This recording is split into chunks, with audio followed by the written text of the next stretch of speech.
Hi everybody, it's Jenny from the Missouri Star Quilt Company, and I am here today with Sue Daley. Sue, welcome to our set. Oh, thanks for having me, Jenny. It's great to be here. Just so you guys know, I'm going to be talking like this. Within a very short time, I'll have that accent going on. Sue's from Australia, and she is, to me, she is the queen of paper piecing. Paper piecing is something I never, ever thought I would be able to do. I mean, English paper piecing. Let's get this straight. Yeah. The other paper piecing, it doesn't have anything to do with this. No. But this is English paper piecing, and we'll show you what that is. But I never thought I could do something like this. And then I took a class from her, and now, oh my gosh. So wait till we do. So Sue, why don't you show us some of this stuff? Okay, so first of all, I'm just going to run through a few of the notions that I use. I don't have a lot of different things, but what I do have, I use all the time. So it's pretty basic. We start with our needles. So the needles I use, the Sue Daley brand, of course, which are Milliners 11s or 15s, whichever you prefer. Wait, the benefit of those needles, they have a big eye. Yep. For those of us who need it, we've got the big eye. That's really helpful, I think. Well, they have a big eye, but they're also really fine. So the finer your needle, the finer your work is going to be. The rotating mat, which is, I used to call this a luxury item, but to me, it's actually a necessity now. So it rotates as you're cutting. So you can turn and cut, and it's a great tool. If you need some exercise, you can stand on it. Oh, there you go. Wiggle your bottom a little bit. There used to be a thing like that called the twister. You remember? Yep, I do remember. So you don't have to dance around the table or cut under your armpit. You can just turn and cut at the same time. Well, and it's pink. I mean, it's pink. And everyone loves pink. Okay, the thread I use, normally most people would use a cotton thread with patchwork, which is actually what I would do in a normal situation. But with English piecing, I use a polyester thread. It's a very fine thread. The reason I use it is because when you're dragging the thread across the top of the card constantly, then it will shred. And so then it becomes weak, and we don't want the piece to fall apart because we want it to stay together while we're on this earth anyway. The next thing... I never thought about that. That's a really good point. Yeah, polyester's going to hold together better. Absolutely. The papers and the templates. So the papers, our papers are... We have lots of different shapes and sizes, and they actually have a silk coating on back and front.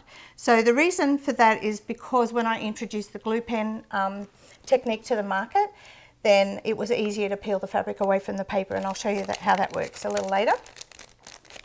The glue pen, which single-handedly changed this whole technique. The whole world loves this, this technique right now. The glue pen is, of course it's got a pink top on it, and it is pink glue. However, it does come in blue and clear and white, all different colours. It does dry clear though, right? It dries clear and it washes out, so it's water soluble, and you get your little refills with that as well. So there's the Sue Daley glue pen. I also do fussy cutting, the Sue Daley fussy cutting method, and with that I use the mirror. So you've got your mirror for fussy cutting, and I also work with the Riley Blake stickers, which are little double-sided adhesive spots. And we are going to show you how all this, I mean, the things she can make is amazing. So that, do you also do that, what is it called, with the angled ones? Is it the Millefiori? Oh, the Millefiori, yes. So we have all the papers and templates for the Millefiori quilt. That's a gorgeous quilt. It's everywhere. A lot of people are into that. Yeah. So we do all the papers. I knew and I would templates say it for that. wrong. That's why I had to kind of try to get you to say it. Well, there's all sorts of Millefiori going on out there at the minute. So yeah, lots of things happening. So it looks like a time-consuming technique. I mean, it is hand-sewn, but it is not as time-consuming as it was many, many years ago, back in the 1800s. So I've actually pulled the technique in a little bit, and it's much more user-friendly. And, you know, the whole world's all over it right at the minute. We are having so much fun with it. So show us what we're going to make here. Okay, so what I'm going to do is just run you through a little bit of fussy cutting. So you can see here, fussy cutting is the art of cutting on the same pattern repeat over and over and over again. It's a little bit like a kaleidoscope. I'm going to be working with our little hexagon flower petals. So in the middle is a hexagon flower, a hexagon shape, and then the little petals around the outside. This is just a little needle case that has a little pocket in to pop your scissors in, and then all the little coordinating pieces. So we have a pin cushion and some little what they call orts, which you put your threads in, and a little container to put your I call tape them measure. bowls. Bowls, yes, but the correct word is Baskets. Ooh. apparently. I'll probably never call them that. I Never. call it a rubbish bowl. There you go. Okay, so what I'm going to do is just run you through how I cut using the rotating mat with the fabrics and gluing and sewing and then, you know, putting it together. By the way, this is also your fabric. You design fabric yes, as well. Yes, I do. All right, so what are we going to do with this So then? we've got, this is Beaujolais. So we're going to just start by cutting out from this top fabric, which is the main print, and I'm going to fussy cut this, so cutting on the same pattern repeat. So I'll quickly show you how to do that. So when you're choosing fabric to fussy cut, I'm going to be working with 6 pattern repeats. As you can see, there's 6 little petals around the outside. So make sure before you cut you have 6 pattern repeats on your fabric. So we can see there that we do. I have at least 6 pattern repeats.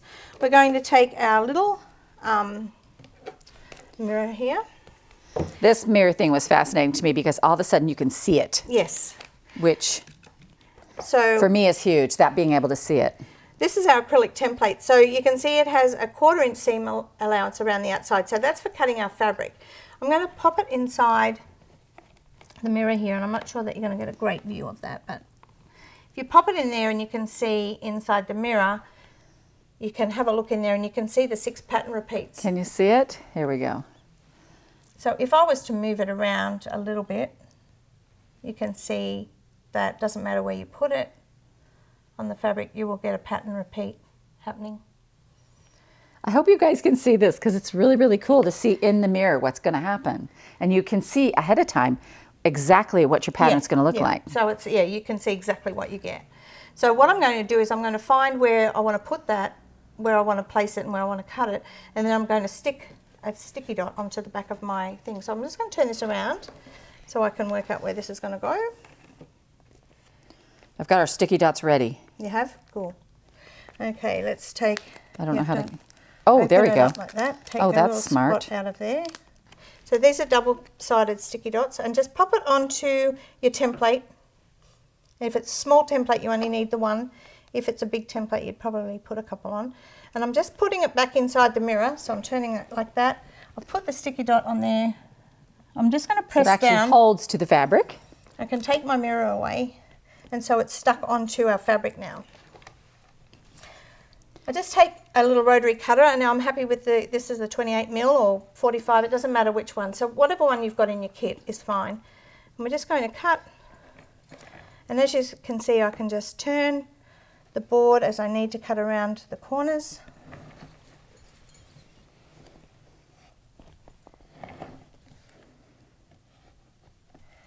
And there we have, it's cut. It's cut out. You can see. Now we're going to put that back over here. Oh, okay. Yep. And we're going to find that same pattern repeat one more time. So what I do is it's stuck on there now, so it's not going to fall off. And all you need to do is lay that on the top and line your pattern repeat up exactly where it was. So you get it exact every time. You don't have any mistakes. So when you go to sew it all together, your pattern repeat will be, they'll all join up exactly. They'll be the same. So you have some of those cut for us already over there. I'll just cut that one out so you can see. Now it's important that you leave the original one on there because you don't want to have it to change every time you... Oh, we're a little bit We've got a big bunching up. long piece of fabric here, so... There we go. Okay, so there we have it. So that we now have 2 and they're both exactly the same. And how many will they need to cut? So they need to cut 6 of those and then 1 hexagon for the center. So what you'll end up is this. So we've got our 6 and you can see they're all cut on the same pattern repeat, and then I've put a red hexagon in the middle. Perfect. Okay, so we're going to now glue. So the board actually I cut out on it and I glue on it. I do lots of things on it. You can play Scrabble on it too if you like. So I do love Scrabble. do you like Scrabble? Yes. Well, there you go. You've got a board to put your... Okay, so your glue pen, what you want to do is wind your glue pen up a little bit. Don't leave it down really low like that because then you're tempted to glue on the flat of your glue stick. You want to roll it up and you want to glue on the edge of it. This is genius, guys. This is what made me want to do this because it's so easy. Yeah, well, it took a lot of work. It saves me about 75% of my preparation time, the glue pen. So I'm going to work on my paper. So I'm going to glue on the edge, but not right on the edge of the paper. You need to keep the glue a little bit away from the edge of the paper. and then you're just going to fold it up and go around, fold it. And when you come to these curves, it's really cool because when you put your glue around there, you can just drag it in really tight so you don't get any points on your curves. Because what happens when we used to tack that, you'd get all these little points on your curve there. And then fold it. So then we end up with this. Oh, look how perfect that is. So it's really smooth on the top. So when we go to applique that edge down, it's all really smooth. And then we will do a hexagon for the middle, which is exactly the same technique. Wow. I love it. Okay, so I have one over here that I've prepared. So I might just move this off here. And we can put this on here so you can see that we've cut all these out. Here, I will help you. Yep. Oh, and we've alternated those, so I'm going to put that there. So that's how cool. So with this one, I just alternated the pattern repeat, and I've got 3 pattern repeats, and we've alternated each one, pretty. so it makes a whole different pattern in there in the middle. Sure. So to sew it together, we're going to take a milliner's needle and some thread. Whoop. And our little... It's going to get away from me. Oh, there our you little go. scissors. I'm batting for my scissors. Now, if you're struggling to thread the needle, just hold the needle over something white, and it goes in a treat. And we'll just put a knot in the bottom of our thread. And this is just what I call a quilter's knot, but I would wrap it about 5 or 6 times because the thread's so fine. But any knot in the end of your thread will be fine. And we're going to take 2 pieces. So with this particular flower, I would You're out start here so everybody can see. Oh, sorry. I take the hexagon and I'll take my flower petal, and I always put my hexagon facing up and my flower petal facing down because then I can sew all the way around in one thread. So I take my needle, I'm going to thread it up through in behind the paper and the fabric just to lose my knot into that seam allowance. And we're just going to take 1 stitch here at the top, and I'm going to come in for a 2nd stitch. And I'm going to leave my needle in my work, and I'm going to do a thing that I call the knicker knot. Now the problem with English piecing in the past... knicker knot. Don't get your knickers in a knot, Jenny. Don't get your knickers in a knot. I won't. You won't.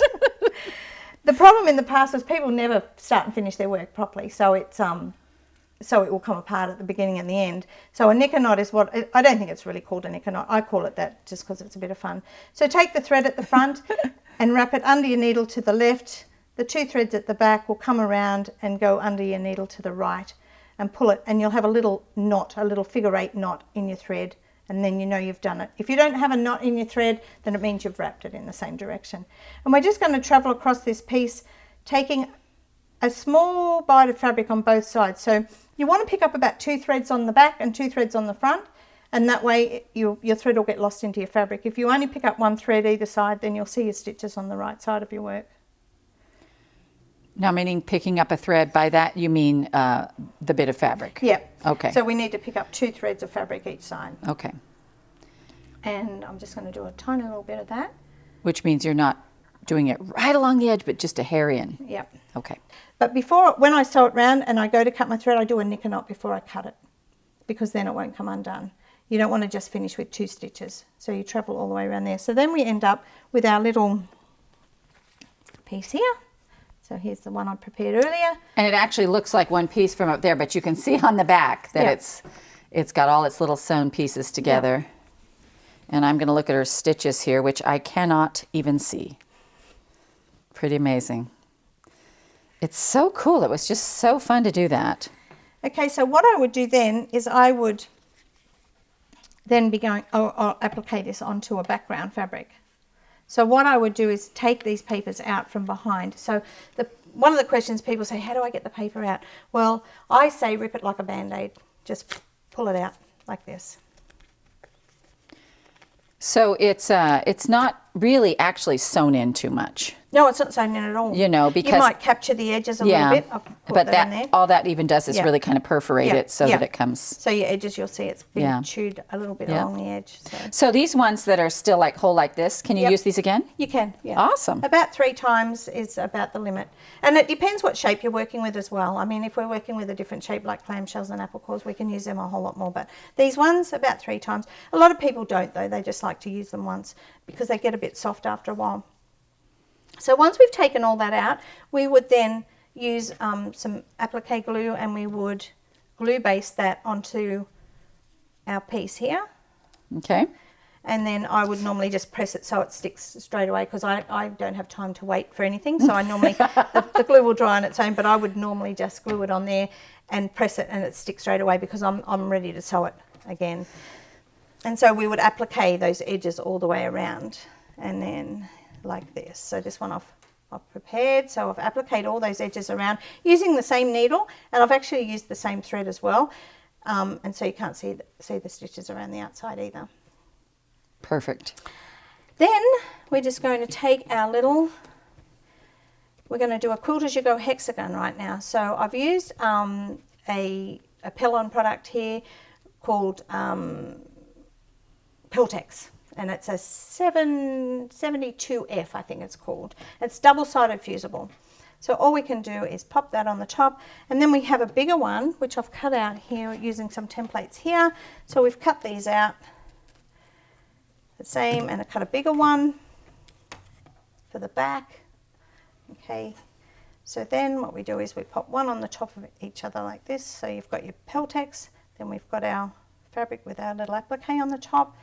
And I press it. Is our iron on? Oh, I don't know. Let me see. Yes, there it is. Look at that. And then we just press it. So I'll take it over here and press it. Does the Peltex stick? Is there sticky stuff? Yeah, it's double-sided. Oh, okay, perfect. Double-sided fusible. 72F, I think, is the number. Perfect. It may not be hot yet. Is it hot? Yeah, it's not bad. I'll just press it on the other side. So.